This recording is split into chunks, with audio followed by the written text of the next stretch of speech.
The morning mist clung to Brooklyn Heights like a shroud of impending doom, and Colonel Edward Hand could taste the metallic tang of fear in the air as he watched the largest armada in human history materialize through the fog. Ships stretched across New York Harbor as far as the eye could see, 427 vessels carrying 32,000 of Britain's finest soldiers, the largest expeditionary force ever assembled by the Crown. General George Washington stood atop the earthworks, his weathered face etched with concern as he surveyed the impossible odds before his ragtag Continental Army. The men who had volunteered to fight for liberty were farmers, blacksmiths, and merchants, not professional soldiers. Many had never fired a shot in anger, yet here they stood preparing to face the most formidable military machine on earth. "Sir, the British have landed at Gravesend Bay," reported Major General Nathaniel Greene, his voice barely concealing his anxiety. "General Howe has brought the full weight of the Royal Navy to bear against us." Washington nodded grimly, knowing that the fate of the Revolution, and perhaps the very idea of American independence, hung in the balance. The British had spent months planning this assault, and their commander, General William Howe, was no fool. He understood that crushing the Continental Army here in New York would effectively end the rebellion before it could truly begin. Historical context referenced from The Glorious Cause by Robert Middlecoff, Oxford University Press. The American position was precarious at best. Washington had divided his forces between Manhattan and Long Island, a decision that would prove nearly catastrophic. On Long Island, he had positioned approximately 10,000 men under the command of Major General John Sullivan and Brigadier General William Alexander, known to his men as Lord Stirling. These forces were tasked with defending the heights of Guan, a series of ridges that formed a natural barrier across the western end of Long Island. The British strategy was elegant in its simplicity. General Howe would launch a three-pronged attack: a diversionary assault on the American left flank near Gowanus Bay, a frontal attack on the center positions, and most crucially, a massive flanking maneuver through the unguarded Jamaica Pass. This final element would be led by Howe himself, accompanied by General Henry Clinton and a force of 10,000 men. As the sun began to set on August 26th, British campfires dotted the landscape like fallen stars. The Hessian mercenaries, professional soldiers from German states hired by King George III, sharpened their bayonets and checked their equipment with mechanical precision. These men had fought across Europe and were renowned for their discipline and ferocity in battle. Young Private Joseph Plum Martin of the Connecticut Militia huddled with his comrades behind hastily constructed breastworks, trying to quiet the trembling in his hands. At 15 years old, he had enlisted with dreams of glory and adventure. Now, facing the reality of impending battle, those dreams seemed like childish fantasies. Around him, other soldiers whispered prayers, wrote letters to loved ones they might never see again, or simply stared into the darkness, each man grappling with his own mortality. The stage was set for what would become the largest battle of the Revolutionary War, a confrontation that would test the resolve of a young nation and determine whether the flame of liberty would survive its first great trial by fire. Before dawn on August 27th, the Jamaica Pass lay shrouded in darkness, its winding trail through the heights of Guan appearing deceptively peaceful. This crucial gap in the American defenses had been left virtually unguarded, a fatal oversight that would doom the Continental Army's position on Long Island. General Washington had placed his trust in local intelligence that assured him the pass was too difficult for a large force to navigate, but British reconnaissance had revealed otherwise.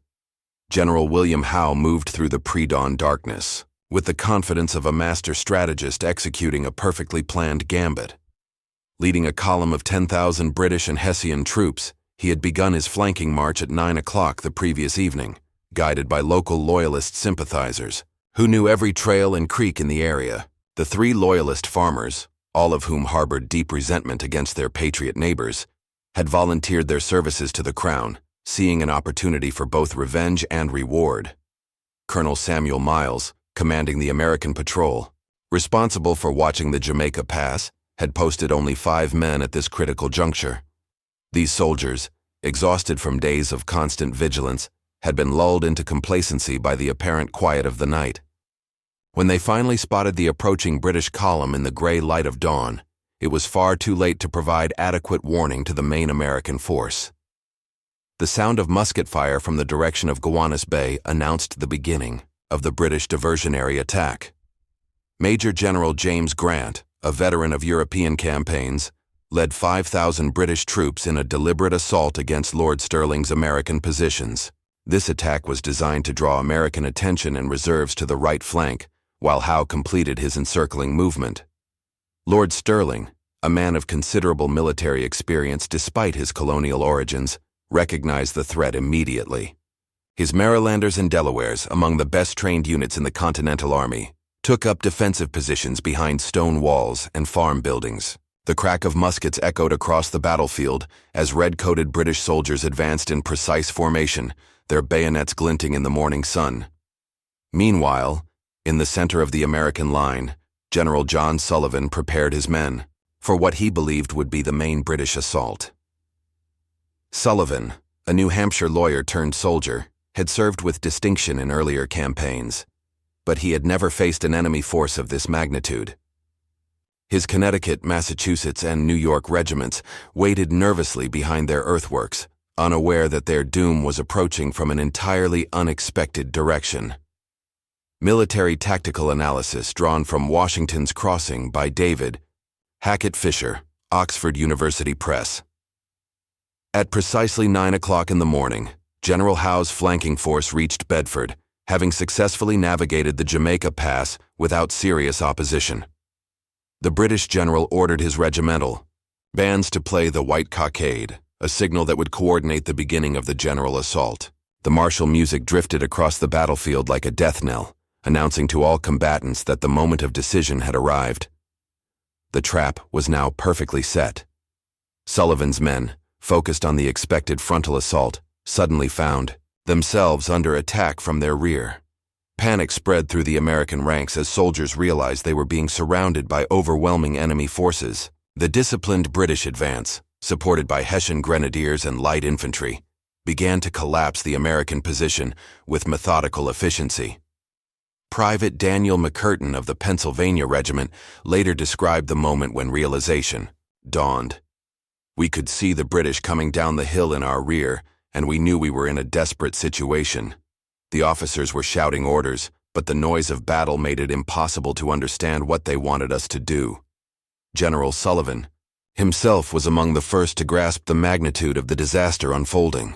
Attempting to rally his men for a fighting withdrawal, he found his commands drowned out by the chaos of battle and the terror of soldiers who suddenly found themselves trapped between converging enemy forces. The Maryland 400 stood like a thin red line of defiance against the overwhelming tide of British steel and Hessian fury. Lord Stirling, mounted on his bay charger, raised his sword toward the advancing enemy and shouted above the din of battle, "We must hold them here. Boys, the fate of liberty depends upon it." These were no ordinary soldiers. The 1st Maryland Regiment, commanded by Major Mordecai Gist, represented the finest fighting men the Continental Army could field. They had drilled for months, their discipline forged in the crucible of relentless training. Now, as British columns advanced across the open ground near the Vesht Cortelyou House, these Marylanders would write their names in blood across the pages of American history. Colonel William Smallwood's battalion moved forward in perfect formation, their bayonets fixed and their faces set with grim determination. Behind them, the marshy ground of Gowanus Creek stretched like a watery grave, its reedy shores destined to become a killing field. The morning sun caught the polished brass of their uniform buttons as they advanced to meet Grant's British regulars in what would become one of the most desperate small unit actions of the entire war. The British 33rd Regiment of Foot, veterans of campaigns across the Empire, met the Maryland charge with professional composure. Volleys of musket fire erupted from both lines, creating clouds of white smoke that drifted across the battlefield like morning fog. Men fell by the dozens, their cries lost in the thunderous roar of combat. Private John Bowdy of the Maryland 2nd Regiment later recalled the terrible intimacy of the fighting. "We could see the faces of the British soldiers as we charged. Some were boys no older than myself, Others were grizzled veterans with scars from a dozen campaigns. But in that moment, we were all just men trying to kill each other. First-hand accounts compiled from Voices of the American Revolution by Colonial Williamsburg Foundation. Lord Stirling knew that his men were buying time with their lives. Each minute they held the British advance allowed more of Sullivan's trapped forces to attempt escape across Gowanus Creek. The mathematics of war were brutal but simple. 300 Maryland men against 3,000 British and Hessian professionals. There could be only one outcome, but the manner of that outcome would determine whether the Continental Army lived to fight another day. Major Gist led charge after charge against the stone walls surrounding the Veg de Cortelyou house, now held by British light infantry. The ancient farmhouse, built by Dutch settlers generations earlier, became a fortress of death as musket balls shattered its windows and splintered its weathered boards. Bodies piled up on both sides of the stone walls as the fighting reached a savage intensity that shocked even veteran British officers. Behind the Maryland line, chaos reigned as Sullivan's broken regiments attempted to reach the safety of Brooklyn Heights. Soldiers threw away their muskets and equipment, desperate to cross the treacherous marshes before British cavalry could run them down. Many who could not swim drowned in the murky waters of Gowanus Creek, their bodies joining those of their comrades who had fallen to British bullets. Captain Thomas Forrest, commanding an American artillery battery, managed to maintain some semblance of order among the retreating forces. His cannon continued to fire at the advancing enemy even as his position became increasingly untenable. When his last horse was killed by enemy fire, his men dragged the guns by hand through the marsh, determined not to leave their weapons for the enemy. The Hessian grenadiers, their blue uniforms now stained with powder and blood, pressed forward with mechanical precision. These professional soldiers, fighting for pay rather than principle, nonetheless executed their duties with deadly efficiency. Their disciplined volleys cut down fleeing Americans like wheat before the scythe, and their bayonet charges scattered resistance wherever it tried to form. As the sun climbed higher in the August sky, the full extent of the American disaster became apparent. Of the nearly 10,000 Continental soldiers who had begun the day defending Long Island, fewer than half would reach the safety of Brooklyn Heights. The rest lay dead in the marshes, wounded in British hands, or captured in the general collapse of the American position. Major Mordecai Gist stood knee-deep in the bloodied waters of Gowanus Creek, his sword dripping crimson as he counted the survivors of his once proud Maryland regiment. Around him, the remnants of the 400 gathered like ghosts, their uniforms torn and their faces blackened with powder smoke. Of the men who had charged so bravely that morning, barely 30 remained capable of fighting. "Sir," gasped Sergeant William Ramsey, clutching a shoulder wound that seeped blood through his fingers. "The British are forming for another assault. We cannot hold this position much longer." Gist nodded grimly, his eyes scanning the approaching enemy columns. General Grant's forces had regrouped after their costly victory at the Veg de Cortelyou house, and now they prepared to finish what they had started. Behind them, the smoking ruins of the farmhouse bore witness to the savage fighting that had claimed so many lives on both sides. Lord Stirling, his horse shot from under him, waded through the marsh to join his surviving officers. Blood trickled from a cut on his forehead, and his once immaculate uniform was now stained with mud and gore. Despite their desperate situation, his voice remained steady as he addressed his men. "Gentlemen, we have done our duty this day. The Army has escaped because of your sacrifice. Now we must see to our own salvation." The British 23rd Regiment of Foot, known as the Royal Welch Fusiliers, advanced through the marsh with their bayonets leveled. These veterans of European battlefields had learned to respect their American opponents during the morning's fighting. The colonials might lack professional training, but they possessed a fierce determination that had surprised even experienced British officers. Lieutenant Colonel James Webster, commanding the British advance, called out across the narrow stretch of water separating the forces, "You have fought with honor, rebels. Surrender now, and you will be treated with the dignity due to brave soldiers." Battle descriptions referenced from The Glorious Cause, The American Revolution by Robert Middlecoff. Stirling looked at his exhausted men, weighing their chances against the impossible odds. Behind them lay the open waters of New York Harbor, while before them stood 3 regiments of British regulars supported by Hessian grenadiers. To their left, more enemy forces were moving to cut off any escape route along the shoreline. "What are your orders, sir?" asked Captain Mordecai Shubrick of the Delaware Regiment, his voice barely audible above the sound of approaching British drums. Before Sterling could respond, a new sound echoed across the battlefield, the crack of American muskets from the direction of Brooklyn Heights. General Washington had ordered covering fire from his remaining artillery, creating a diversion that might allow the trapped men to attempt one final escape. The British advance hesitated as cannonballs began falling among their ranks. Captain Alexander Hamilton, serving as an artillery officer, directed his battery with deadly precision, each shot carefully aimed to disrupt the enemy formation without endangering the trapped Americans. Sterling seized the moment of confusion. "Every man for himself," he shouted. "Reach the heights however you can." The surviving Americans scattered like leaves before a storm. Some attempted to swim the treacherous currents between Long Island and Manhattan, while others tried to work their way along the shoreline under cover of the growing darkness. Many would not survive the attempt, their bodies claimed by the waters they had fought so desperately to cross. Private Joseph Plum Martin, who had begun the day as a frightened boy, now moved through the marsh like a seasoned veteran. The horrors he had witnessed had aged him beyond his 15 years. "I saw men die today who were talking about their sweethearts this morning," he would later write.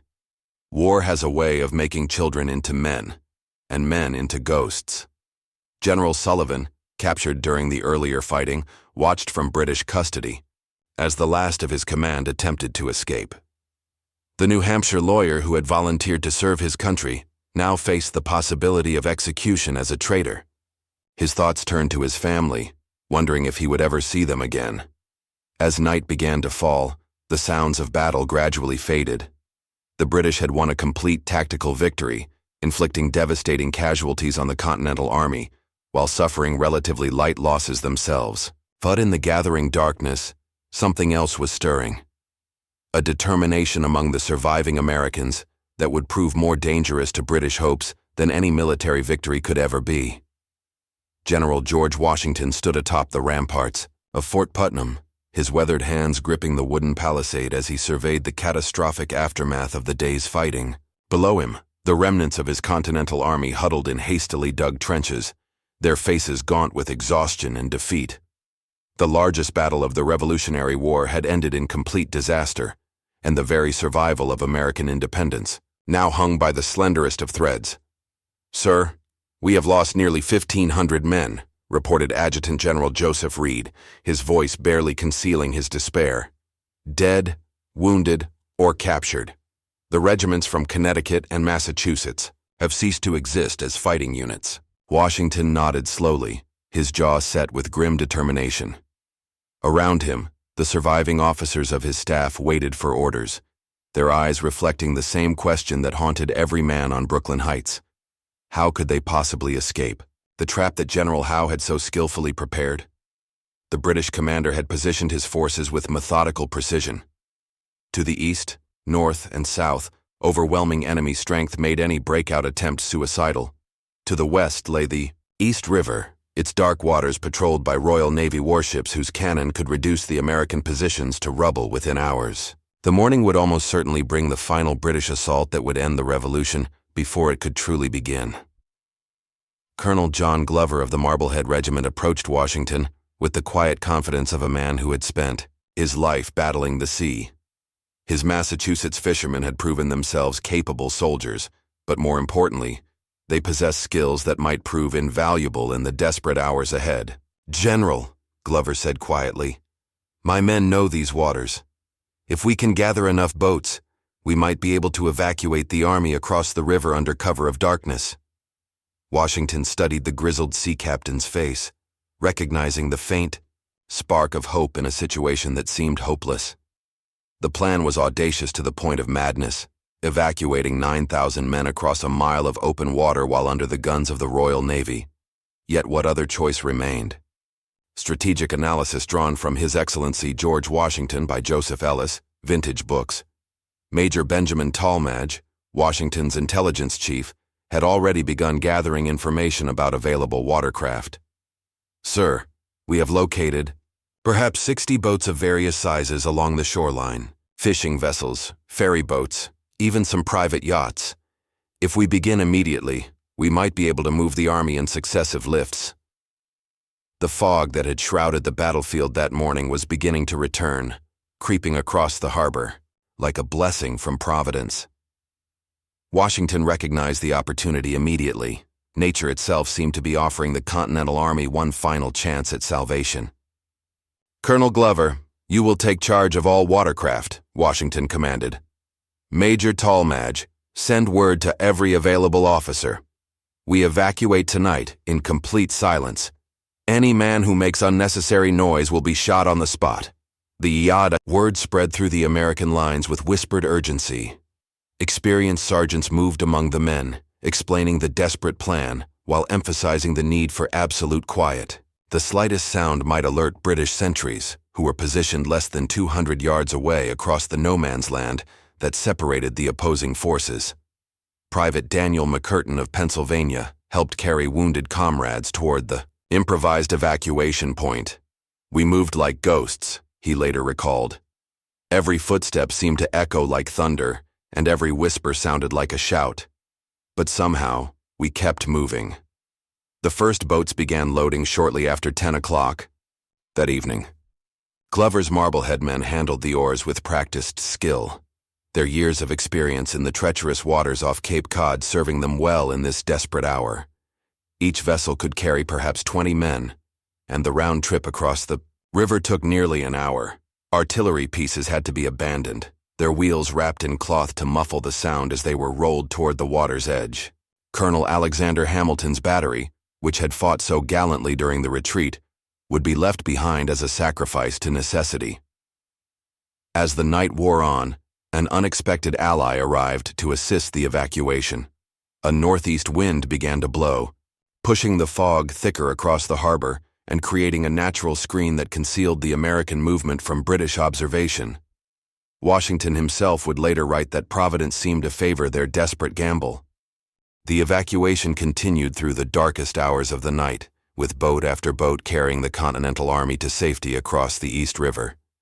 By dawn, when British patrols finally discovered the abandoned American positions, Washington and his army had vanished like morning mist, leaving only empty trenches and abandoned equipment to mark their presence. General William Howe stood in the abandoned American trenches as the morning sun burned away the last wisps of fog, his expression a mixture of admiration and frustration. The empty earthworks stretched before him like a testament to one of the most audacious military evacuations in history. His quarry had escaped, and with it, the opportunity to end the American rebellion with a single crushing blow. "How many prisoners did we take?" Howe asked his aide-de-camp, Lieutenant Colonel Stephen Kemble. "Approximately 1,000, sir," Kemble replied, consulting his notes, "including Major General Sullivan and Brigadier General Sterling. We also captured significant quantities of equipment, though the rebels managed to evacuate most of their artillery." Howe nodded thoughtfully, his mind already turning to the implications of Washington's escape. The British had won a tremendous tactical victory. The largest battle of the war had ended in complete defeat for the Continental Army. Yet somehow, the essence of American resistance had slipped through his fingers in the darkness. Across the East River, the survivors of the Battle of Long Island stumbled through the streets of Manhattan, their faces bearing the hollow stare of men who had looked death in the eye and lived to tell the tale. These soldiers, beaten but not broken, would carry the memory of August 27, 1776, for the rest of their lives. Private Joseph Plum Martin, no longer the frightened boy who had waited behind the breastworks 2 days earlier, helped his wounded comrades find shelter in the city's churches and public buildings. "We learned something important that day," he would later write in his memoirs. "We learned that we could stand against the best soldiers in the world, even if we couldn't yet beat them." The Maryland 400 had ceased to exist as a fighting unit, their sacrifice buying precious time for their comrades to escape. Of the men who had charged so gallantly at Gowanus Creek, fewer than 50 would answer roll call again. Their courage had become legend even before their bodies were buried, and their example would inspire American soldiers for generations to come. Historical commemoration referenced from Patriots, the Men Who Started the American Revolution, by A.J. Langeth. Colonel John Glover's Marblehead fishermen had saved the Continental Army through their skill and seamanship, but they too had paid a heavy price. Several boats had been lost during the evacuation, taking their crews to watery graves in the East River. These men had died not in the glory of battle, but in the quiet heroism of service, their sacrifice no less meaningful for its obscurity. General Washington gathered his surviving officers in a hastily commandeered mansion on Manhattan's East Side, his demeanor grave as he addressed the magnitude of their losses.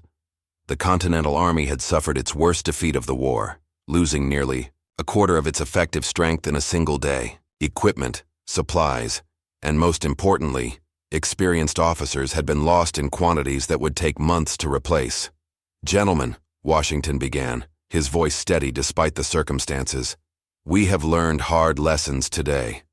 The enemy is professional, well-equipped, and numerous, but we have also learned that American soldiers can fight with courage equal to any in the world."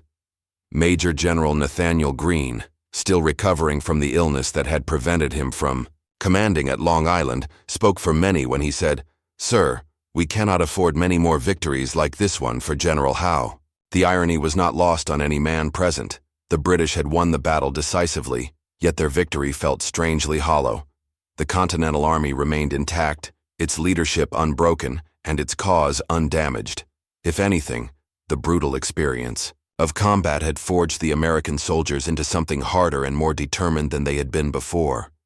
News of the battle would spread throughout the colonies with remarkable speed, carrying different messages to different audiences. Loyalists would celebrate the British victory as proof that the rebellion was doomed, while patriots would focus on the courage displayed by the Maryland troops and the miraculous escape of Washington's army.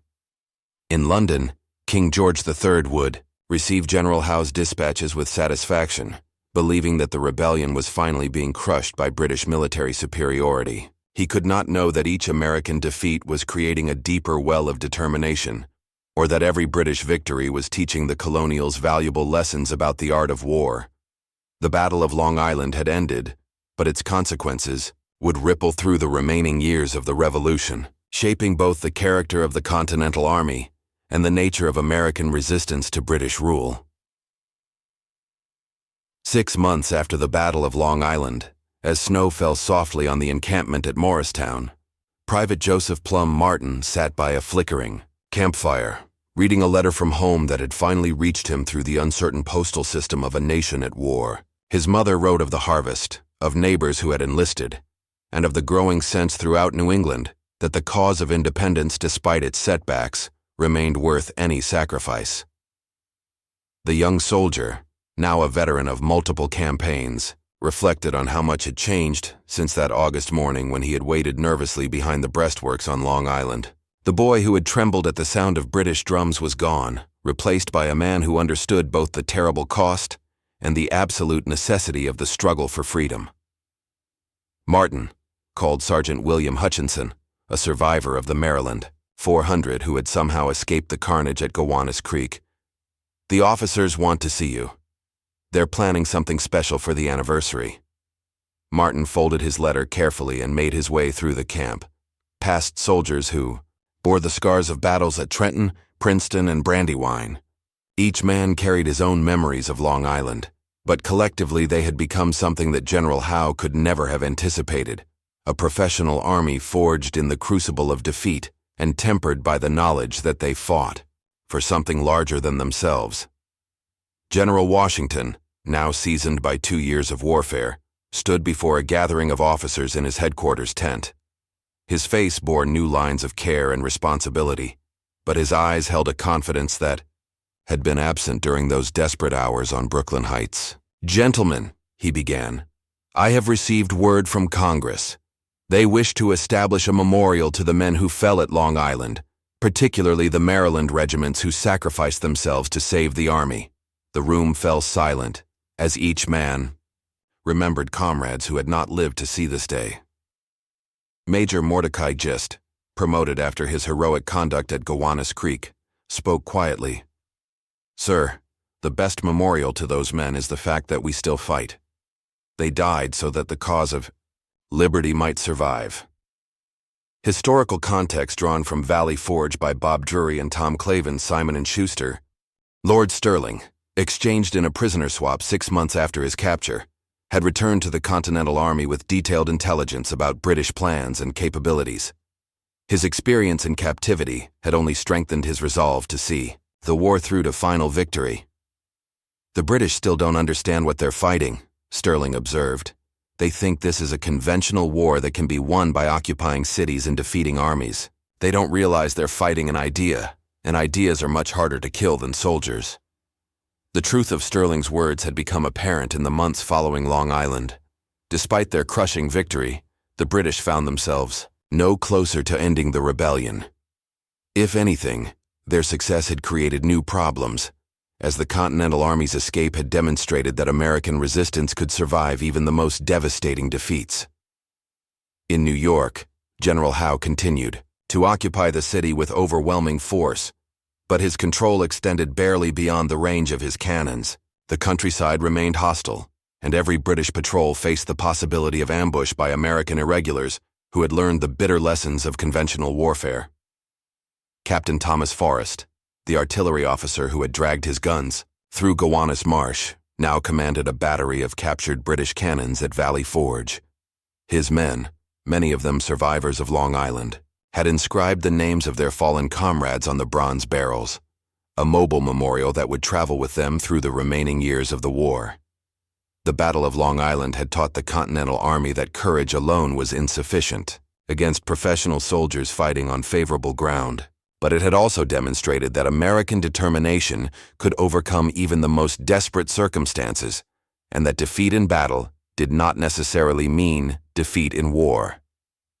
As spring returned to the American countryside, the survivors of that August day in 1776 prepared for new campaigns with the knowledge that they had already endured the worst their enemy could inflict. They had learned to fight, to retreat, to endure, and most importantly, to continue fighting despite overwhelming odds. The ghosts of the Maryland 400 marched with them still, their sacrifice transformed from tragedy into inspiration, their memory serving as a constant reminder that freedom was worth any price that brave men were willing to pay.